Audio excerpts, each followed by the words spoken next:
ಎಲ್ಲರಿಗೂ ನಮಸ್ಕಾರ. Welcome back to my YouTube channel. ಇವತ್ತು ಮಂಡಕ್ಕಿ ಒಗ್ಗರಣೆ ಮಾಡೋದು ಹೇಗೆ ಅಂತ ತಿಳಿಸ್ಕೊಡ್ತೀನಿ. ಫಸ್ಟು 2 ಸ್ಪೂನಷ್ಟು ಆಯಿಲ್ ಹಾಕೋತಾ ಇದ್ದೀನಿ. ನಾನು ಕೊಬ್ಬರಿ ಎಣ್ಣೆ ಯೂಸ್ ಮಾಡ್ತೀನಿ. ಸೊ 2 ಸ್ಪೂನ್ ಹಾಕ್ಕೊಂಡೆ. ಅದಾದಮೇಲೆ ಅರ್ಧ ಸ್ಪೂನಷ್ಟು ಅರಿಶಿನ ಪುಡಿ, ಟರ್ಮರಿಕ್ ಪೌಡರ್, ತದನಂತರ ಅಚ್ಚ ಖಾರ ಪುಡಿ, ಚಿಲ್ಲಿ ಪೌಡರ್ ಹಾಕ್ಕೊತಾ ಇದ್ದೀನಿ. ಅದು ರುಚಿಗೆ ತಕ್ಕಷ್ಟು ಖಾರ ನಿಮಗೆ ಬೇಕು ಅಂದರೆ 2 ಸ್ಪೂನ್ ಹಾಕ್ಕೊಳ್ಳಿ, ಇಲ್ಲ ಅಂದರೆ ಅರ್ಧ ಸ್ಪೂನಿಂದ 1 ಸ್ಪೂನ್ ಹಾಕ್ಕೊಳ್ಳಿ. ಅದಾದಮೇಲೆ ಚೆನ್ನಾಗಿ ಫ್ರೈ ಮಾಡ್ಕೊಳ್ಳಿ, ಸೀಸ್ಕೋಬೇಡಿ. ಲೋ ಫ್ಲೇಮಲ್ಲಿ ಇಟ್ಕೊಂಡು ಫ್ರೈ ಮಾಡ್ಕೊಳ್ಳಿ ಚೆನ್ನಾಗಿ. ಅದಾದಮೇಲೆ ಸ್ವಲ್ಪ ರುಚಿಗೆ ತಕ್ಕಷ್ಟು ಉಪ್ಪನ್ನು ಆ್ಯಡ್ ಮಾಡ್ಕೋಬೇಕಾಗತ್ತೆ. ನಾನು ಅರ್ಧ ಸ್ಪೂನಷ್ಟು ಹಾಕ್ಕೊಂಡಿದ್ದೀನಿ, ನೀವು 1 ಸ್ಪೂನಷ್ಟು ಹಾಕ್ಕೊಳ್ಳಿ. ನಾನು ಉಪ್ಪು ಜಾಸ್ತಿ ತಿನ್ನಲ್ಲ, ಸೊ ಹಾಗಾಗಿ ಅರ್ಧ ಸ್ಪೂನ್ ಹಾಕ್ಕೊಂಡಿದ್ದೀನಿ. ನೀವು ಬೇಕಾದರೆ 1 ಸ್ಪೂನ್ ಹಾಕ್ಕೊಂಡು ಚೆನ್ನಾಗಿ ಅದನ್ನು ಹುರ್ಕೋಬೇಕಾಗತ್ತೆ. ಸೀದೋಗೋ ಚಾನ್ಸಸ್ ಇರುತ್ತೆ, ಸೊ ಲೋ ಫ್ಲೇಮಲ್ಲಿ ಇಟ್ಕೊಂಡು ಹುರ್ಕೊಳ್ಳಿ. ಅದಾದಮೇಲೆ ಮಂಡಕ್ಕಿ ಪುರಿನ ಆ್ಯಡ್ ಮಾಡ್ಕೋತಾ ಇದ್ದೀನಿ. ಚೆನ್ನಾಗಿ ಪುರಿನ ಆ್ಯಡ್ ಮಾಡಿಕೊಂಡು ಮಿಕ್ಸ್ ಮಾಡ್ಕೋಬೇಕಾಗತ್ತೆ. ಇದೇ ಥರ ಚೆನ್ನಾಗಿ ಮಿಕ್ಸ್ ಮಾಡ್ಕೊಳ್ಳಿ. ಮಿಕ್ಸ್ ಮಾಡಿಕೊಂಡು ಚೆನ್ನಾಗಿ ಅರಿಶಿನ ಪುಡಿ, ಖಾರ ಪುಡಿ ಎಲ್ಲ ನೀಟಾಗಿ ಮಿಕ್ಸ್ ಆಗಬೇಕು. ಮಿಕ್ಸ್ ಆದಮೇಲೆ ನೋಡಿ ಈ ಥರ ಕಲರಿಗೆ ಚೇಂಜ್ ಆಗುತ್ತೆ. ನಾನು ಜಾಸ್ತಿ ಅರಿಶಿನ ಪುಡಿ ಹಾಕಲ್ಲ, ಹಾಗಾಗಿ ಅರಿಶಿನ ಸ್ವಲ್ಪ ಕಡಿಮೆನೇ ಕಾಣಿಸ್ತಾ ಇದೆ. ನಿಮಗೆ ಅರಿಶಿನ ಪುಡಿ ಜಾಸ್ತಿ ಬೇಕು ಅಂದರೆ ನೀವು ಜಾಸ್ತಿ ಅರಿಶಿನ ಹಾಕೋಬಹುದು. ನಾನಿಲ್ಲಿ ಕಡಿಮೆ ಬಳಸಿರೋ ಕಾರಣ ಅರಿಶಿನ ಜಾಸ್ತಿ ಕಾಣಿಸ್ತಾ ಇಲ್ಲ. ಇದನ್ನು ಇವಾಗ ಸೈಡಿಗೆ ಎತ್ತಿಟ್ಕೊಂಡ್ಬಿಡೋಣ. ಎತ್ತಿಟ್ಕೊಂಡಾದಮೇಲೆ ಅದೇ ಬಾಣಲಿಗೆ ನಾನು 2 ಸ್ಪೂನಷ್ಟು ಎಣ್ಣೆ ಮಿಕ್ಸ್ ಮಾಡ್ಕೋತಾ ಇದ್ದೀನಿ.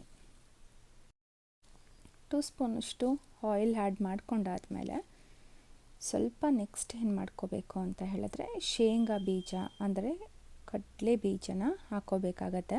ಕಡಲೆ ಬೀಜ ನಾನಿಲ್ಲಿ ಅರ್ಧ ಕಪ್ಪಷ್ಟು ಹಾಕ್ಕೊಂಡಿದ್ದೀನಿ. ನಿಮಗೆ ಎಷ್ಟು ಬೇಕಾಗತ್ತೆ ಅಷ್ಟು ನೀವು ನೋಡಿ ಹಾಕ್ಕೊಳ್ಳಿ. ಹಾಕ್ಕೊಂಡು ಚೆನ್ನಾಗಿ ಇದನ್ನು ಕಡಿಮೆ ಉರಿಯಲ್ಲಿ ಹುರ್ಕೋಬೇಕಾಗತ್ತೆ. ಸೀಸ್ಕೋಬೇಡಿ, ಕಡಿಮೆ ಉರಿಯಲ್ಲಿ ಚೆನ್ನಾಗಿ ಫ್ರೈ ಮಾಡ್ಕೊಳ್ಳಿ. ಕೆಂಪು ಉರಿಗೆ ಟರ್ನ್ ಆಗೋ ಥರ ನೋಡಿ. ಇದನ್ನು ಬೇಕಾದರೆ ನೀವು ಸಂಜೆ ಟೈಮಲ್ಲಿ ಟೀ ಜೊತೆಗೆ ಬೇಕಾದರೂ ನೀವು ಯೂಸ್ ಮಾಡ್ಕೋಬೋದು. ಮಿರ್ಚಿ ಬಜ್ಜಿ ಜೊತೆ ಈ ಒಗ್ಗರಣೆ ಪುರಿ ಇದ್ದರೆ ಇನ್ನೂ ರುಚಿ ಚೆನ್ನಾಗಿರುತ್ತೆ. ಸೊ ಆ ಕಾಂಬಿನೇಷನ್ ತುಂಬ ಚೆನ್ನಾಗಿರುತ್ತೆ. ಸೊ ನೋಡಿ ಈ ಥರ ಫ್ರೈ ಮಾಡ್ಕೊಂಡಿದ್ದೀನಿ. ಅದಾದಮೇಲೆ ಜಜ್ಜಿರುವಂಥ ಬೆಳ್ಳುಳ್ಳಿನ ನಾವಿಲ್ಲಿ ಆ್ಯಡ್ ಮಾಡ್ಕೋತಾ ಇದ್ದೀವಿ.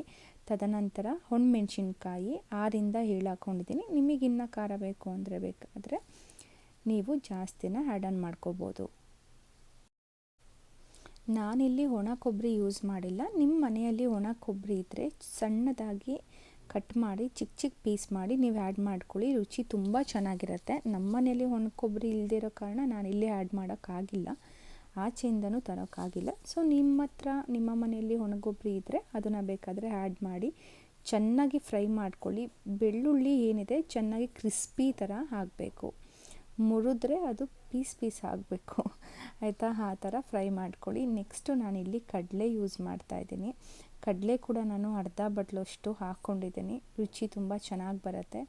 ಈಗ ಹಾಕಿದ ತಕ್ಷಣ ಹಿಂದೆಯೇ ನಾವು ಕರಿಬೇವಿನ ಸೊಪ್ಪನ್ನು ಹಾಕಬೇಕಾಗತ್ತೆ. ಕರಿಬೇವು ನೀವೆಷ್ಟು ಹಾಕ್ತಿರೋ ಅಷ್ಟು ರುಚಿ ಬರುತ್ತೆ. ನಾನಿಲ್ಲಿ ಅರ್ಧ ಬೌಲಷ್ಟು ಹಾಕಿದ್ದೀನಿ, ನೀವು 1 ಬೌಲ್ ಕೂಡ ಹಾಕ್ಬೋದು. ತುಂಬ ಕ್ರಿಸ್ಪಿಯಾಗಿ ಬರಬೇಕು, ನೀವು ಗರಿಯಾಗಿ ಯಾವ ಥರ ಇರಬೇಕಂದ್ರೆ ನೀವು ಕರಿಬೇವಿನ ಸೊಪ್ಪು ಮುರಿದ್ರೆ ಅದು ಫುಲ್ಲು ಕ್ರಿಸ್ಪಿಯಾಗಿ ಕಟ್ಟಾಗಬೇಕು. ಆ ಥರ ನೀವು ಚೆನ್ನಾಗಿ ಲೋ ಫ್ಲೇಮಲ್ಲಿ ಫ್ರೈ ಮಾಡ್ಕೋಬೇಕಾಗತ್ತೆ. ಅದು ಕಂಪ್ಲೀಟಾಗಿ ಗೋಲ್ಡನ್ ಕಲರ್ಗೆ ಟರ್ನ್ ಆಗಬೇಕು, ಹಾಗೆ ಚೆನ್ನಾಗಿ ಫ್ರೈ ಮಾಡ್ಕೋಬೇಕಾಗತ್ತೆ. ಕಂಪ್ಲೀಟಾಗಿ ನಾವು ಏನು ಮಾಡಬೇಕಂದ್ರೆ ಒಣಮೆಣ್ಸಿನ್ಕಾಯಿ ಆಗಿರ್ಬೋದು, ಕರಿಬೇವಿನ ಸೊಪ್ಪು ಆಗಿರ್ಬೋದು ಚೆನ್ನಾಗಿ ಫ್ರೈ ಮಾಡ್ಕೋಬೇಕಾಗತ್ತೆ. ಇಲ್ಲ ಅಂದರೆ ಹಸಿ ಥರ ಆಗುತ್ತೆ, ತಿನ್ನಬೇಕಾದ್ರೆ ಚೆನ್ನಾಗಾಗಲ್ಲ.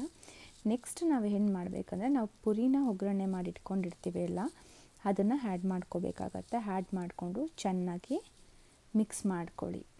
ಸೊ ಇಲ್ಲಿ ನೋಡಿ, ನಾನಿಲ್ಲಿ ಅರಿಶಿನ ಪುಡಿ ಕಡಿಮೆ ಯೂಸ್ ಮಾಡಿರೋದ್ರಿಂದ ಈ ಬಣ್ಣ ಕಾಣಿಸ್ತಾ ಇದೆ. ನೀವು ಅರಿಶಿನ ಪುಡಿ ಜಾಸ್ತಿ ಹಾಕ್ಕೊಂಡ್ರೆ ಪ್ರಾಪರ್ ಕಲರ್ಗೆ ನಿಮಗೆ ಕಾಣಿಸುತ್ತೆ. ನಾನಿಲ್ಲಿ ಅರಿಶಿನ ಯಾವುದೇ ರೀತಿಯಿಂದನೂ ಜಾಸ್ತಿ ಹಾಕಿಲ್ಲ. ಅರಿಶಿನ ಆರೋಗ್ಯಕ್ಕೆ ಒಳ್ಳೆಯದಲ್ಲ, ಹಾಗಾಗಿ ಕಡಿಮೆ ಯೂಸ್ ಮಾಡಿದ್ದೀನಿ. ನಿಮಗೆ ಎಷ್ಟು ಬೇಕು ನಿಮ್ಮ ರುಚಿಗೆ ತಕ್ಕನಾಗಿ ನೀವು ಹಾಕ್ಕೊಳ್ಳಿ. ಈಗ ಟ್ರಾವೆಲ್ ಮಾಡೋರಾಗಿರ್ಬೋದು ಅಥವಾ ಹೊರಗಡೆ ಎಲ್ಲಾದರೂ ಹೋಗಬೇಕಾದ್ರೆ ಟೀ ಜೊತೆ, ಮಿರ್ಚಿ ಬಜ್ಜಿ ಜೊತೆ ಇದನ್ನು ಆ್ಯಡ್ ಮಾಡಿಕೊಂಡ್ರೆ ತುಂಬ ರುಚಿಯಾಗಿರುತ್ತೆ.